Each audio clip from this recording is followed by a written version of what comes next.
नमस्कार साथियों। एक बहुत ही महत्वपूर्ण सूचना आ रही है जिसमें ये पता चल रहा है कि सुशांत सिंह राजपूत के जो दो नौकर, उसमें एक कुक है नीरज और केशव, इन दोनों को फिर से बुलाया जा सकता है पूछताछ के लिए, क्योंकि पहले भी इनको पूछताछ के लिए बुलाया गया था और इनसे बहुत सारी जानकारी निकली थी। और जो खबर ये आई थी कि ये दोनों सरकारी गवाह बन सकते हैं, बन चुके हैं, यहाँ तक कही गई थी बातें। परंतु अभी तक जो रिपोर्ट है उसके मुताबिक इन्होंने सरकारी गवाह बनने से इनकार कर दिया था। तो इसको लेकर के एक बड़ी गहमा गहमी थी एजेंसी के अंदर, और अब जो सूचना आ रही है उसके मुताबिक इन्हें फिर से बुलाया जाएगा जांच के लिए। और हो सकता है कि इनको पीछे से दबाव दिया गया हो कि ये सरकारी गवाह क्यों नहीं बनना चाहते हैं, क्योंकि सुशांत सिंह राजपूत केस में ये मुख्य 2-3 लोग हैं, एक सैमुअल मिरांडा, संदीप सिंह और ये दोनों नीरज, केशव। तो और बाकी सिद्धार्थ पिठानी और रिया चक्रवर्ती ये तो ऑलरेडी हैं ही।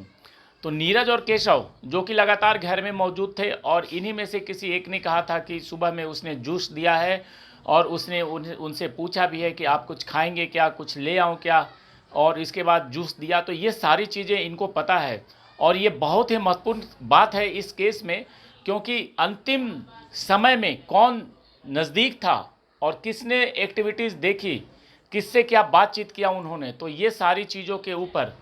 दूसरी बात एक चीज़ और आ रही है कि इन्होंने जो अपने बातों से बदल गए, तो ऐसा क्या परिस्थिति बना, ऐसी क्या बात हुई कि इन्होंने अपना बयान क्यों बदला, कि पहले ये नीरज और केशव सरकारी गवाह बनना चाहते थे लेकिन बाद में इन्होंने अपने आप को अलग कर लिया।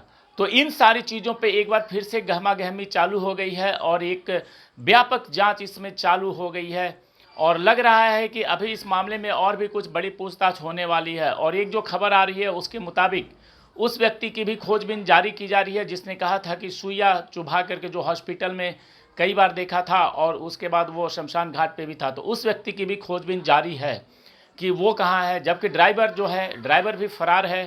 तो इस केस में तेज़ी अचानक से आई है, और तेज़ी अचानक आने का एक ही कारण है कि इसमें सरकार के द्वारा काफ़ी दबाव बना गया है, क्योंकि जो दबाव इतना ज़्यादा है कि इस केस का पूरे वर्ल्ड में, पूरे देश में हर जगह लोग चर्चा करते हैं, और अब हर जगह ये चर्चा चलने लगी है कि इस केस को दबा दिया गया, इस केस को ख़त्म कर दिया गया, इस केस पे अब कुछ बात नहीं हो रही है। तो इससे सरकार की छवि भी धूमिल हो रही है।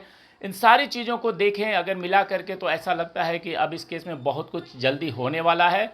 और जो खबर आई थी कि जल्दी ही चार्जशीट भी दाखिल किया जाएगा, लेकिन एक बड़ी बात यह है कि अभी तक इस केस में 302 नहीं हुआ है, और 302 जब तक इसमें धारा नहीं लगेगा तब तक हम नहीं मान सकते कि हत्या के मामले की जांच हो रही है, क्योंकि 302 लगेगा उसके बाद से एक अलग रूट बनता है जांच का और एक अलग एंगल बनता है जांच का। तो अभी सब कुछ अंधेरे में छिपा हुआ है, और हो सकता है कि जब चार्जशीट दाखिल किया जाए तो उसमें कई चीज़ें सामने निकल करके आएंगी। और ये जो खोजबीन जारी है नीरज और केशव के बयानों का फिर से लेना एक बड़ी खबर है, बड़ी बात है, बड़ी कड़ी है इस मामले में। तो अभी देखते जाइए आगे आगे क्या होता है, क्योंकि अब इस केस पे आप लोगों की निगाह मजबूत तरीके से बनी रहनी चाहिए।